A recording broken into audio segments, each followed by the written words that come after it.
امروز سه‌شنبه است 3 اپریل و من شعله گلخوجه تا 15 دقیقه دیگر در این برنامه شما را همراهی میکنم. نخست سرخط چندی از خبرگزاری‌ها. وزارت کارهای خارجی تاجیکستان مقامات هوایی روسیه را به مذاکرات دعوت کرده، میگوید بحث‌ها نباید برای تحریم و تهدید حل شوند. تاجیکستان انتقال دیگر باره نیروی برق را به ازبکستان به راه ماند. برق از ناحیه ترسونزاده و ولایت سوغد و ختلان به کشور همسایه صادر کرده می شود. آفت‌های طبیعی در ولایت ختلان، زمین جنبی در بلجوان ده‌ها خانه را خراب کرده و خطر آبخیزی ساکنان شهر کولوب را نگران نموده است. حکومت شهر گفتگیم به همه گفتگیم وقتی سیل براشون بعد میان سوز میکنن. وزارت امور خارجه تاجیکستان امروز موقع خود را در نسبت جنجال طول‌کشیده هوایی میان مسکو و دوشنبه بیان داشت. این نهاد با پخش اظهارات گفت مشکل پیش آمده را باید بر پایه همکاری‌های شریکی و مذاکرات مقامات حل کرد، نه برای تهدید و تحریم. این اظهارات در حال صدا می‌دهد که جانب روسیه دیروز اعلان داشت که از 5 اپریل اجازتنامه پرواز شرکت‌های توجیک ایر و سومون ایر را به چند خط‌سیر دیگر ختم می‌کند. به همین ترتیب تقریبا همه پروازهای شرکت‌های توجیکی به جانب روسیه منع می‌شوند. میرزا نبی خالقزاد موضوع را ادامه می‌دهد. وزارت خارجه تاجیکستان به بحث‌ها و بیگونه‌گوهای شرکت‌های هوایی تاجیکستان و روسیه یک اظهارات پخش نمود و تاکید کرد که فشار و تهدیدهای مقامات روسیه غیر مؤثر بوده و می‌تواند به شرکت‌های دو کشور ضرر جدی مالی رساند. وزارت خارجه تاجیکستان امروز 3 اپریل با پخش یک اظهارات دعوت نمود که باید مذاکرات شرکت‌های هوایی دو کشور منصفانه و بر پایه مذاکره باید صورت بگیرد و ادامه یابد. بحثایی که حالا ادامه دارد بر پایه یک سازشنامه‌ای که میان روسیه و تاجیکستان در سال 1997 به امضا رسیده بود ادامه داشته و بر اساس این سازشنامه خطها و نحوه پروازهای نوی میان شرکت‌های هوایی روسیه و تاجیکستان بررسی خواهد شد. این هم در حالی است که امروز یک هیئت بلندپایه تاجیکستان به خاطر حل و فصل این بحثی که تقریبا یک ماه ادامه دارد به مسکو سفر نمودند. ماجرای هوایی روز 12 مارس سال روان سر زد و آن روز تاجیکستان با شرکت روسی اورالسکی و لینی اجازت پرواز در مسیر نو پرم دوشنبه را نداد. روسیه تهدید کرده بود که از چاره‌های دیگر از جمله قطع پرواز هواپیماهای تاجیکستان کار می‌گیرد. روز 31 مارس روس‌اویاتسیا اعلام کرد که پروازهای هواپیماهای سامان ایر به 7 شهر روسیه را منع می‌کند. جانب تاجیکستان نیز امروز از قطع اجازه پروازها به 5 شرکت هوایی روسیه به دوشنبه و خوجند خبر داد، در حالی که جانب تاجیکستان شرکت‌های روسی را به نقض اصول پریتیت عیبدار می‌کند. روسیه در تکیه به سازش قبلا حاصل شده پرواز شرکت‌هایش را موافق به سازشنامه می‌داند و از تاجیکستان طلب دارد که به پرواز شرکت‌ها اجازت بدهد. رو می‌ریم به موضوع دیگر. شروع از 3 اپریل بعد تنفس 9 ساله تاجیکستان انتقال کاملی نیروی برق را به ازبکستان از سر گرفت. برق تاجیک میگوید که با فراهم شدن شرایط صادرات نیروی برق به ازبکستان در سال جاری امکان بدون تولید نیروی برق پرتاب شدن آب از آب انبارهای بزرگ تاجیکستان کاملا از بین برده می شود. توافق بر سر صادرات برق تاجیکستان به ازبکستان در ماه دکمبر سال گذشته میان جانب‌ها حاصل شده بود. اسکندر فیروز در این رابطه با محمد عمر اسوزاده معاون اول رئیس شرکت برق توجیک گفتگو داشت و درباره شرط و شرایط انتقال نیروی برق سوال نمود. با همگان معلوم است که روز 2 اپریل سال جاری خط انتقال برق 220 کیلوولتی از زیرزگاه مرکزی به زیرزگاه گلچه جمهوری ازبکستان که لینیه ریگار گلچه به حساب می رود به کار درآورده شده. عین زمان انتقال برق به جمهوری ازبکستان آغاز گردید. عین زمان کارهای وصل تغییر دهی در خط انتقال برق 220 کیلوولتی شیراباد گلچه شیراباد دیناو گزارنده شده ایستادند. در نظر است که در دوام روز کارهای وصل تغییر به انجام داده شده. همچنین به توسط خط انتقال برق دیناو شیراباد و جمهوری ازبکستان نیز حجم انتقال انرژی باید تامین کرده می شود. یعنی با کدام قیمت و چی مقدار؟ در اساس قرارداد ارزش 1 کیلووات ساعت نیروی برق به جمهوری ازبکستان 2 سنت ایالات متحده آمریکا مقرر گردیده است. صحبت مفصل به همین زودی ها در وبسایت ما و هم آزادی ویدیو یوتیوب گذاشته می شود. سیناتور امریکایی بоб پورتمан میگوید سلاح کشنده دفاعی که امریکا به اوکراین ارسال خواهد کرد به خاطر مقاومت به تجاوز جدایی خواهان رو به روسیه است. امریکا فروش موشک‌های ضد تانکی جاولین را تصدیق کرده است که به مبلغ آن 47 میلیون دلار آمریکایی مساوی می باشد. روز 2 اپریل در پراگا این سیناتور جمهوری خود در قرارگاه رادیوی اروپای آزاد رادیو آزادی به سوال‌های خبرنگار بخش اوکراینی رادیو آزادی راستیسلاو خوتین پاسخ داد.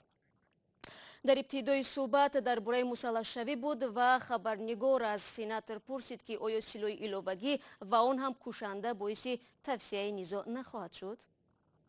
با فکرم ایالات متحده امریکا و کشورهای دیگر باید به اوکراین امکان دهند که سلاح خریده از خود دفاع کند، از جمله سلاح‌هایی که به همین زودی‌ها به آنها داده می شود. در ادامه صحبت خبرنگاری رادیو آزادی از سیناتور سوال کرد که آیا به اندیشه او به این وسیله جنگ در اوکراین عمیق‌تر خواهد شد؟ هدف اساسی مدافعه است. اوکراینی ها در حال دفاع قرار دارند. آنها از صاحب اختیاری و زمین خود حمایت می کنند. حالا شرق اوکراین به حمایت از حمله های آشوبگران رو به روسیه نیاز دارد. سلاح و مهماتی که از آنها مصادره و در میدان کیف به نمایش گذاشته شده است شهادت حرف ماست. موشک های جاولین امکان می دهند که آنها از خود دفاع کنند. می‌دانید با سلاح ایلاوگی آنها می توانند گویند که حمله به ما و ادامه تجاوز پیامد خواهد داشت. به فکرم چنین وضع به حل آسایشته زمینه می‌گذارد، از جمله تطبیق سازش مینسک و حتی تهیه سازش دوم مینسک. تجاوز بدون جوابگری باعث ادامه خونریزی شده است. ما طرفدار آرامی هستیم. اوکراینی ها نیز در حال حمله نیستند. آنها از صاحب اختیاری خود دفاع می‌کنند.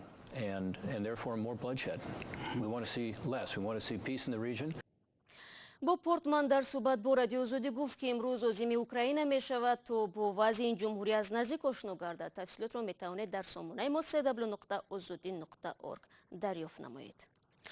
برمیگردیم به تاجیکستان. در پی زمین جنبی دوامدار 5 روز اخیر در جماعت سرخوساری نویه بالجوان 84 خانه مردم خراب شده است. ساکنان میگویند از روز 30 مارس تا کنون در حدود این جماعت زمین می جنبد.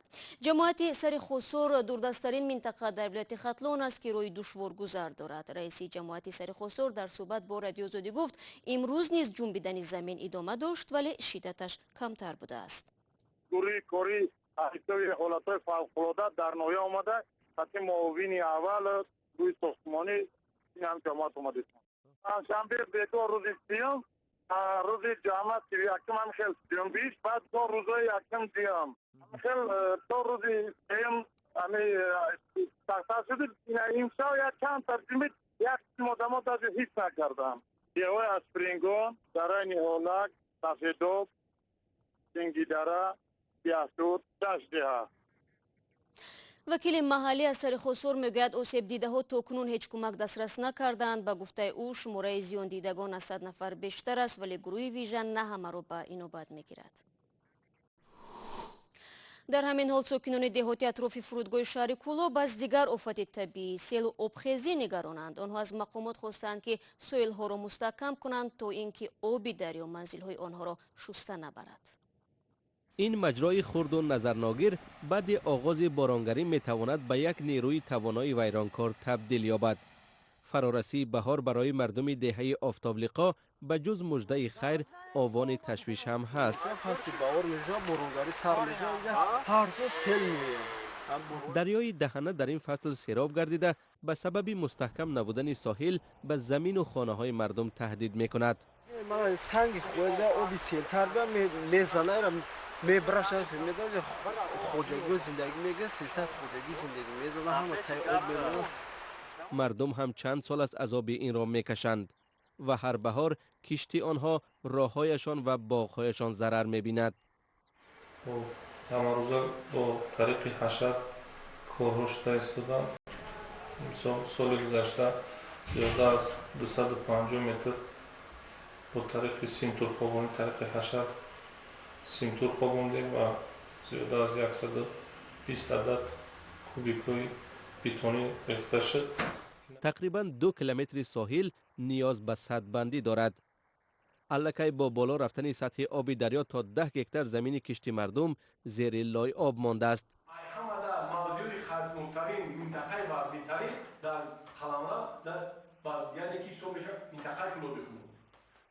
موضع آفتابلیقا در مکانی رگزار جایگیر است و بارانگری نچندان زیاد هم میتواند باعث آمدن سیل‌های بزرگ شود. مردم با ارسال یک مکتوب از حکومت خواستند که خانه و زمین آنها را از تخریب شوی حفظ نماید. نگرانی آنها از این است که کارهای ساحل مستحکم کنی به کندی پیش می رود. با حکومت شهر گفتگیم با همه گفتگیم وقتی سیل براشون بد میان سوز میکنن. مقامات میگن لایحه کم کردن ضرر دریای دهنه را روی دست دارند و مرحله به مرحله آن را عملی میکنند. لایحه آماده است. عین زمان در قسمت بالا در مسافه 850 متر کارهای برقرارسازی الکی در عرفه انجام یابی است و قسمت پایانش هم از ماه می ایون آغاز می‌گردد. در موضع آفتابلیقا فرودگاه شهر کولاب جایگیر است. آب دریای دهنه به اطراف آن هم تهدید دارد. مقامات حکومتی وعده دادند که این مشکل برطرف خواهد شد. مردم که هنوز لایابه از میان کشتش می‌گذرد به این وعده ها کم باور می‌کند. نگاه می‌اندازیم به پایتخت تاجیکستان. سالانه شماری زیادی ساکنان دهات در پی پیدا کردن کار و زندگی بهتر به شهر دوشنبه می‌کوچند. البته در پایتخت آنها برای خود شغل می‌یابند، اما روزگارشان آسوده می‌شود یا نه؟ در گزارش همکارمان زرانگیز نوروزشاه تماشا می‌کنیم. فرزانه 30 ساله 2 فرزند را به تنهایی به وایم می‌رساند. شوهرش آنها را ترک کرده است. او از جماعت رودکی ناحیه واسه برای پیدا کردن ریسک و روزی به پایتخت آمده است، اما روزگار در پایتخت برایش دشوار است. برای اجاره ماه 300 سومون می سپارد. پولی سوید می سپارم، پولی آب می سپارم، پولی موسر می سپارم، پولی صادق می سپارم، مثل غیر اجاره. ما ایامو 760 سومونی که ما میگیرم در بگویی که من سر تنهای خودم در یگان لباس بخرم یا که یگان نمیرسانم. بکار نبودن و منبع ریسک و روزی داشتن فرزانه را امیدوار ساخته است که روز او هم صاحب بامی بهتری میگردد. در شهر دوشنبه وابسته به مکان جایگیر شوی نرخ خانه هم فرق میکند. معمولا برای 1 متر کوادراتی نرخ آن از 450 دلار آمریکایی آغاز می شود. نرخ ماهانه اجاره هم از 300 سومانی شروع می شود. و مثل فرزانه صدها اجاره نشین در پایتخت زندگی سخت را پس سر می کنند و یگانه آرزوی آنها این است که صاحب کلبه خود شوند. آرزویی که برای عملی شدن آن امید داشتن بهانه کافی نیست. محمد میان 10 مرد کاری دیگر منتظر کارفرماست. او هم به خاطر بنیاد زندگی بهتر به پایتخت آمد. اجاره نشین است و جای کاری دائمی هم ندارد. عروبکه شدیم، صورتگیر شدیم، ساختمان در کار کردم 17 سال. شهر کم خیلی که باید چه زندگی تمی و میجمی قشلوق نمیشه. محمد برای اجاره ماه 1000 سومانی می سپارد. مثل اکثر دیگر اجاره نشین ها در دوشنبه او در یک وقت باید هم برای روزگذرانی عائله عبارت از 7 فرزند و هم برای پرداخت اجاره پولی و چندین خراجات دیگر پول کار کند. در منزل اجاره شرایط عادی ترین نیست، اما از مناسبت خوبی صاحب خانه توصیف میکند. چرا با همین یا مدام میزگره با ایران با میفهمم میگه خیلی گوداگداری منم شرایط میفهمم میگه همو کم همو زور رسیدن دادم. در تاجیکستان نرخیگران منزل مزد کمی معاش، کمبود جای کار دائمی از جمله عامل‌هایی اند که برای شهروندان زیاد خریداری منزل را مشکل کرده است. گران بودن بهره قرض‌های ایپاتیکی بانک‌ها در تاجیکستان سبب شده که اکثریت حتی فکری به این وسیله صاحب منزل شدن را از سر دور کردند. برخی هم با امید روزی بهتر نصف عمر خود را در اجاره سپری می‌کنند. در خانه اجاره فرزندان را بزرگ می‌کنند و به زندگی مستقل گسل می‌سازند. همین گزارش که سختی اجاره نشینی را در پایتخت به نمایش میگذارد در سامانه ما بحث‌های زیادی را با وجود آورد. تعدادی از کاربران به قهرمانای گزارش برگشتن به دهات را توصیه دادند. برخی دیگر پیشه کردن صبر را تا از غره حلوا بپزد. البته هر نفر شایسته داشتن زندگی خوب است و خدا کند که همه به ارزش برسد. برنامه ما انجام یافت. سپاس برای همراهی و تا برنامه فردا خدا نگهدار.